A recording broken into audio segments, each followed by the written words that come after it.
ओम नमो भगवते वासुदेवाय। श्रीमद्भागवत महापुराणम षष्ठ स्कंध अथ प्रथमोध्याय है। अजामिलोपाख्यान का प्रारंभ। राजा परीक्षित ने कहा, भगवान आप पहले द्वितीय स्कंद में निवृत्ति मार्ग का वर्णन कर चुके हैं तथा यह बतला चुके हैं कि उसके द्वारा अर्चिरादि मार्ग से जीव क्रमशः ब्रह्मलोक में पहुंचता है और फिर ब्रह्मा के साथ मुक्त हो जाता है। मुनिवर, इसके सिवा आपने उस प्रवृत्ति मार्ग का भी तृतीय स्कंद में भली भांति वर्णन किया है, जिससे त्रिगुणमय स्वर्ग आदि लोकों की प्राप्ति होती है और प्रकृति का संबंध न छूटने के कारण जीवों को बार बार जन्म मृत्यु के चक्कर में आना पड़ता है। आपने यह भी बतलाया है कि अधर्म करने से अनेक नरकों की प्राप्ति होती है और पांचवें स्कंद में उनका विस्तार से वर्णन भी किया। चौथे स्कंद में आपने उस प्रथम मनवंतर का वर्णन किया जिसके अधिपति स्वयंभुव मनु थे। साथ ही चौथे और पांचवें स्कंद में प्रियव्रत और उत्तानपाद के वंशों तथा चरित्रों का एवं द्वीप, वर्ष, समुद्र, पर्वत, नदी, उद्यान और विभिन्न द्वीपों के वृक्षों का भी निरूपण किया है। भूमंडल का स्थिति, उसके द्वीप, वर्षादि विभाग, उनके लक्षण तथा परिमाण, नक्षत्रों का स्थिति, अतल वितल आदि भू विवर, सात पताल और भगवान ने इन सब की जिस प्रकार सृष्टि की उसका वर्णन भी सुनाया। महाभाग, अब मैं वह उपाय जानना चाहता हूँ जिसके अनुष्ठान से मनुष्यों को अनेकानेक भयंकर यातनाओं से पूर्ण नरकों में न जाना पड़े। आप कृपा करके उसका उपदेश कीजिए। श्री सुखदेव ने कहा, मनुष्य मन, वाणी और शरीर से पाप करता है। यदि वह उन पापों का इसी जन्म में प्रायश्चित न कर ले तो मरने के बाद उसे अवश्य उन भयंकर यातनापूर्ण नरकों में जाना पड़ता है जिनका वर्णन मैंने तुम्हें पांचवें स्कंद के अंत में सुनाया है। इसलिए बड़ी सावधानी और सजगता के साथ रोग एवं मृत्यु के पहले शीघ्र से शीघ्र पापों की गुरुता और लघुता पर विचार करके उनका प्रायश्चित कर डालना चाहिए। जैसे मर्मज्ञ चिकित्सक रोगों का कारण और उनकी गुरुता लघुता जानकर झटपट उनकी चिकित्सा कर डालता है। राजा परीक्षित ने पूछा, भगवान, मनुष्य राजदंड, समाजदंड आदि लौकिक और शास्त्रोक्त नरकगमन आदि पारलौकिक कष्टों से यह जानकर भी कि पाप उसका शत्रु है, पाप वासनाओं से विवश होकर बार बार वैसे ही कर्मों में प्रवृत्त हो जाता है, ऐसी अवस्था में उसके पापों का प्रायश्चित कैसे संभव है?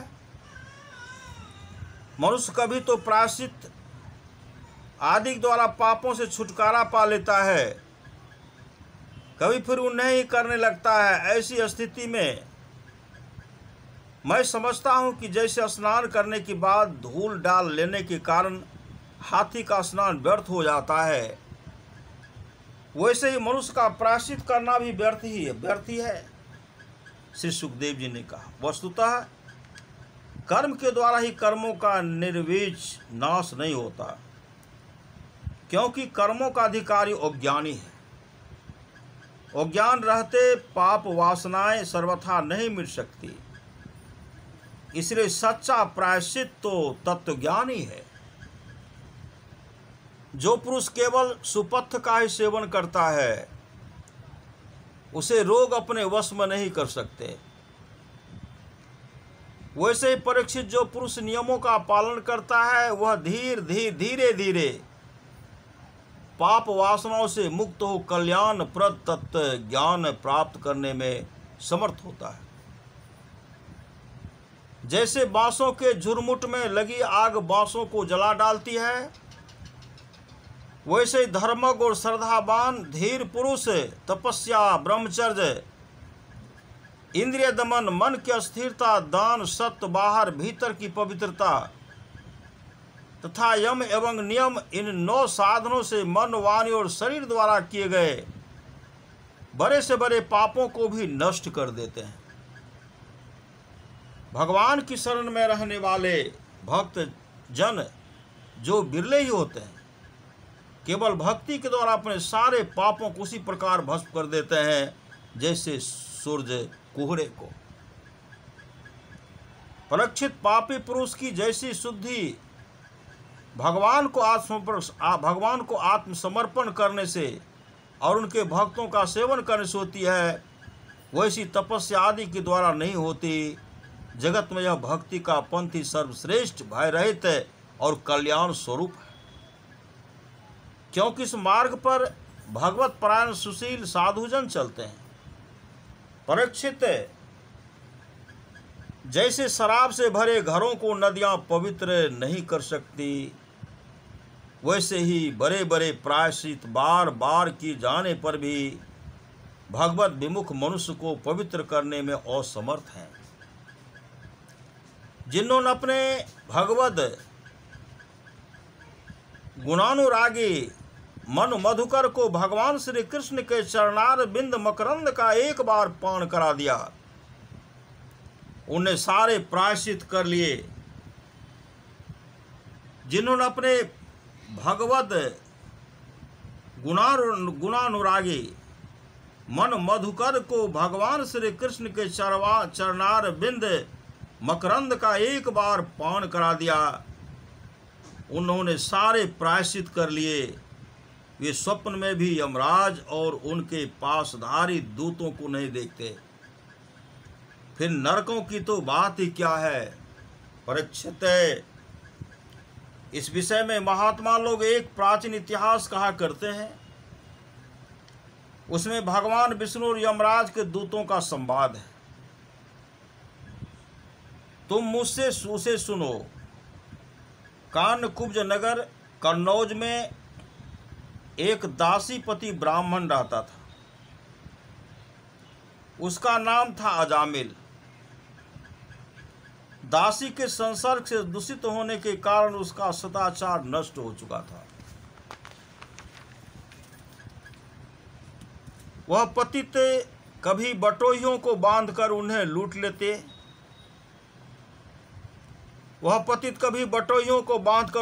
लेते, कभी लोगों को जुए के छल से हरा देता,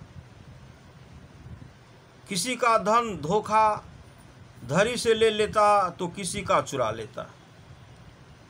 इस प्रकार अत्यंत निंदनीय वृत्ति का आश्रय लेकर वह अपने कुटुंब का पेट भरता था और दूसरे प्राणियों को बहुत सताता था। परीक्षित, इसी प्रकार वह वहां रहकर दासी के बच्चों का लालन पालन करता रहा। इस प्रकार उसकी आयु का बहुत बड़ा भाग 88 वर्ष बीत गया। बूढ़े अजामिल के 10 पुत्र थे। उनमें सबसे छोटे का नाम था नारायण। माँ बाप उसे बहुत प्यार करते थे। वृद्ध अजामिल ने अत्यंत मोह के कारण अपना संपूर्ण हृदय अपने बच्चे नारायण को सौंप दिया था। वह अपने बच्चे की तोतली बोली सुनकर तथा बाल सुलभ खेल देख कर फूला नहीं समाता था। अजामिल बालक के स्नेह बंधन में बंध गया था। जब वह खाता तो उसे भी खिलाता, जब पानी पीता तो उसे भी पिलाता। इस प्रकार वह अतिशय मूढ़ हो गया था। उसे इस बात का पता ही नहीं चला कि मृत्यु मेरे सिर पर आ पहुंची है। वह मूर्ख इसी प्रकार अपना जीवन बिता रहा था कि मृत्यु का समय आ पहुंचा। अब वो अपने पुत्र बालक नारायण के संबंध में ही सोचने विचारने लगा। इतने में ही अजामिल ने देखा कि उसे ले जाने के लिए अत्यंत भयावह 3 यमदूत आए।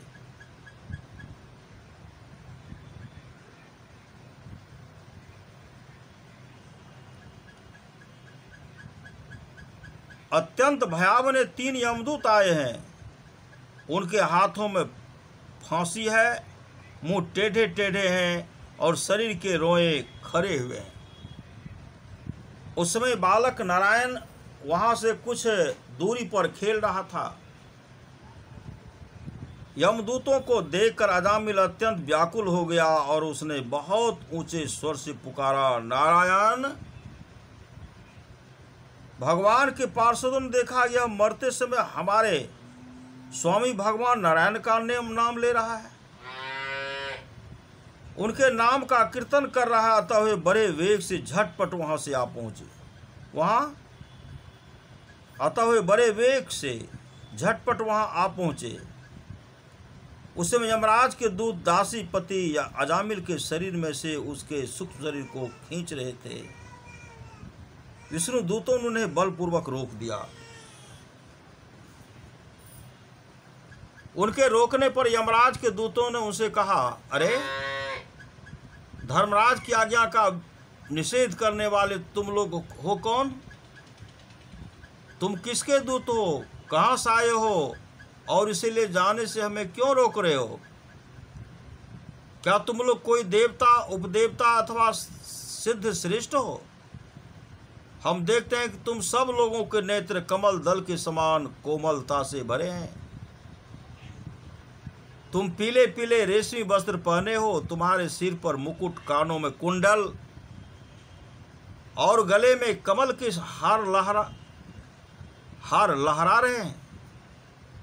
सबकी नई अवस्था है। सुंदर सुंदर 4 भुजाएं हैं। सभी के कर कमलों में धनुष, तरकस, तलवार, गदा, शंख, चक्र, कमल आदि सुशोभित है। तुम लोगों की अंग कांति से दिशाओं का अंधकार और प्राकृत प्रकाश भी दूर हो रहा है। हम धर्मराज के सेवक हैं, हमें तुम लोग क्यों रोक रहे हो? श्री सुखदेव जी कहते हैं, परीक्षित, जब यमदूतों ने इस प्रकार कहा तब भगवान नारायण के आज्ञाकारी पार्षदों ने हंसकर मेघ के समान गंभीर वाणी से उनके गत प्रति यों कहा। भगवान के पार्षदों ने कहा, यमदूतों, यदि तुम लोग सचमुच धर्मराज के आज्ञाकारी हो तो हमें धर्म का लक्षण और धर्म का तत्व सुनाओ। दंड किस प्रकार दिया जाता है? दंड का पात्र कौन है? मनुष्यों में सभी पापाचारी दंडनीय हैं अथवा उनमें से कुछ ही? यमदूतों ने कहा, वेदों ने जिन कर्मों का विधान किया है वे धर्म है और जिनका निषेध किया है वे अधर्म है। वेद स्वयं भगवान के स्वरूप हैं। ये उनके स्वाभाविक श्वास प्रश्वास एवं स्वयं प्रकाश ज्ञान है।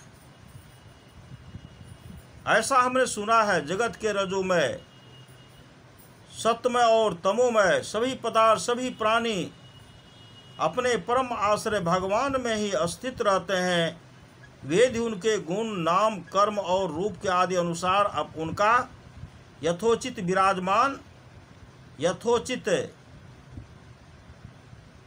विभाजन करते हैं। जीव शरीर अथवा मनोवृत्तियों से जितने कर्म करता है उसके साक्षी रहते हैं। सूर्य, अग्नि, आकाश, वायु, इंद्रियां, चंद्रमा, संध्या, रात दिन, दिशाएं, जल, पृथ्वी, काल और धर्म,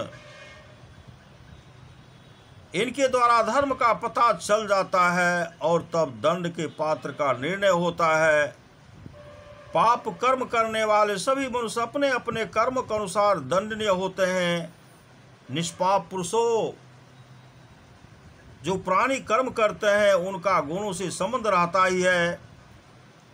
इसीलिए सभी से कुछ पाप और कुछ पुण्य होते ही हैं और देहवान होकर कोई भी पुरुष कर्म किए बिना रह ही नहीं सकता।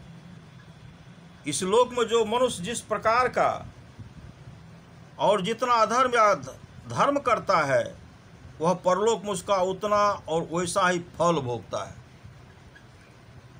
देव शिरोमणियों, सत्य, रज और तम, इन 3 गुणों के भेद के कारण इस लोक में भी 3 प्रकार के प्राणी दिख पड़ते हैं। पुण्यात्मा,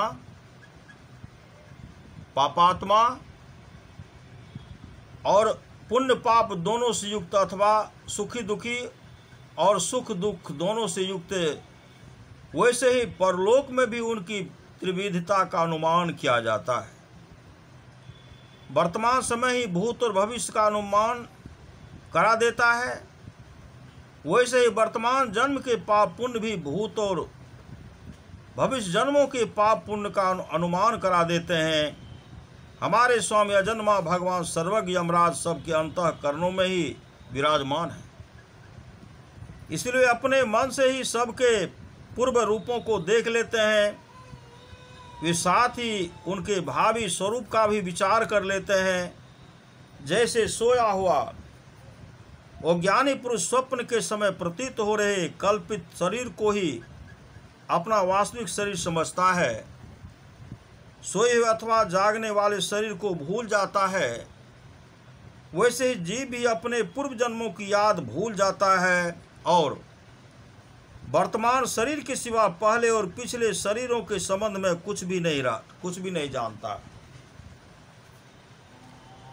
सिद्ध पुरुषों, जीव इस शरीर में 5 कर्म इंद्रियों से लेना देना, चलना फिरना आदि काम करता है। 5 ज्ञान इंद्रियों से रूप रस आदि 5 विषयों का अनुभव करता है और 16वें मन के साथ 17वां वह स्वयं मिलकर अकेले ही मन, ज्ञान इंद्रिय और कर्म इंद्रिय इन तीनों के विषयों को भोगता है। जीव का यह 16 कला और सत्वादि 3 गुणों वाला लिंग शरीर अनादि है। यही जीव को बार बार हर्ष, शोक, भय और पीड़ा देने वाले जन्म मृत्यु के चक्कर में डालता है। जो जीव अज्ञानवश काम, क्रोध, लोभ, मोह, मद, मत्सर इन 6 शत्रुओं पर विजय प्राप्त नहीं कर लेता, उससे इच्छा न रहते हुए विभिन्न वासनाओं के अनुसार अनेकों कर्म करने पड़ते हैं। वैसी स्थिति में वह रेशम के कीड़े के समान अपने को कर्म के जाल में जकड़ लेता है और इस प्रकार अपने हाथों मोह का शिकार बन जाता है। कोई शरीरधारी जीव बिना कर्म के कभी एक क्षण भी नहीं रह सकता। प्रत्येक प्राणी के स्वाभाविक गुण बलपूर्वक विवश करके उससे कर्म कराते हैं। जीव अपने पूर्व जन्मों के पाप पुण्य में संस्कारों के अनुसार स्थूल और सूक्ष्म शरीर प्राप्त करता है। उसकी स्वाभाविक एवं प्रबल वासनाएं सब कभी उसे माता के जैसा स्त्री रूप बना देती हैं, तो कभी पिता के जैसा पुरुष रूप। प्रकृति का संसर्ग होने से ही पुरुष अपने को अपने वास्तविक स्वरूप के विपरीत लिंग शरीर मान बैठा है। यह विपर्य भगवान के भजन से शीघ्र ही दूर हो जाता है। देवताओं, आप जानते हैं कि यह अजामिल बड़ा शास्त्रज्ञ था। देवताओं, आप जानते हैं कि यह अजामिल बड़ा शास्त्रज्ञ था। शील, सदाचार और सद्गुणों का तो यह खजाना ही था। व्रतधारी, विनयी, जितेंद्रिय, सत्यनिष्ठ, मंत्रवेत्ता और पवित्र भी था। इसने गुरु, अग्नि, अतिथि, वृद्ध पुरुषों की सेवा की थी। अहंकार तो इसमें था ही नहीं। यह समस्त प्राणियों का हित चाहता, उपकार करता, आवश्यकता के अनुसार ही बोलता और किसी के गुणों में दोष नहीं ढूंढता। एक दिन वह यह ब्राह्मण अपने पिता के आदेशानुसार वन में गया और वहां से फल मूल, समिधा तथा कुश लेकर घर के लिए लौटा। लौटते समय उसने देखा कि एक भ्रष्ट शूद्र जो बहुत कामी और निर्लज्ज है, शराब पीकर किसी वेश्या के साथ विहार कर रहा था। वेश्या भी शराब पीकर मतवाली हो रहे थे। नशे के कारण उसकी आंखें नाच रही हैं। वह अर्धनग्न अवस्था में हो रही है। वह शूद्र उस वेश्या के साथ कभी गाता, कभी हंसता और कभी तरह तरह की चेष्टाएं करके उसे प्रसन्न करता है। निष्पाप पुरुषों, शूद्र की भुजाओं में अंगराग आदि कामोद्दीपक वस्तुएं लगी हुई थी और वह उनसे उस उल्टा का आलिंगन कर रहा था। अजामिल उन्हें इस अवस्था में देखकर सहसा मोहित और काम के वश हो गया। यद्यपि अजामिल ने अपने धैर्य और ज्ञान के अनुसार अपने काम वेग से विचलित मन को रोकने की बहुत चेष्टाएं की, परंतु पूरी शक्ति लगा देने पर भी वह अपने मन को रोकने में असमर्थ रहा। उस वेश्या को निमित्त बनाकर काम पिशाच ने अजामिल के मन को ग्रस लिया। इसकी सदाचार और सास संबंधी चेतना नष्ट हो गई। इसकी सदाचार और सास संबंधी चेतना नष्ट हो गई। अब यह मन ही मन उसी वेश्या का चिंतन करने लगा और अपने धर्म से विमुख हो गया। अजामिल सुंदर सुंदर वस्त्र आभूषण आदि वस्तुएं जिनसे वह प्रसन्न होती ले आता, यहाँ तक कि इसने अपने पिता की सारी संपत्ति देकर भी उसी कुलटा को रिझाया। यह ब्राह्मण उसी प्रकार की चेष्टा करता जिससे वह वेश्या प्रसन्न हो। उस स्वच्छंदचार ने कुलटा की तिरछी चितवन ने इसके मन को ऐसा लुभा लिया कि इसने अपने कुलीन नवयुवती और विवाहिता पत्नी तक का परित्याग कर दिया। इसके पाप की भी भला कोई सीमा है? यह कुबुद्धि न्याय से अन्याय से जैसे भी जहां कहीं भी धन मिलता वहीं से उठा लाता। उस वेश्या के बड़े कुटुंब का पालन करने में ही यह व्यस्त रहता। इस पापी ने शास्त्र आज्ञा का उल्लंघन करके स्वच्छंद आचरण किया है। यह सत्पुरुषों के द्वारा निंदित है। इसने बहुत दिनों तक वेश्या के मल समान और पवित्र अन्न से अपना जीवन व्यतीत किया है। इसका सारा जीवन ही पापमय है। इसने अब तक अपने पापों का कोई प्रायश्चित भी नहीं किया है। इसलिए अब हम इस पापी को दंड पानी भगवान यमराज के पास ले जाएंगे। वहाँ यह अपने पापों का दंड भोग कर शुद्ध हो जाएगा। श्री सद्गुरु महाराज की जय। इति श्रीमद्भागवते महापुराणे पारमहंस्यां संहितायां षष्ठस्कन्धे अजामिलो पाख्याने प्रथमोऽध्यायः। श्री सद्गुरु महाराज की जय।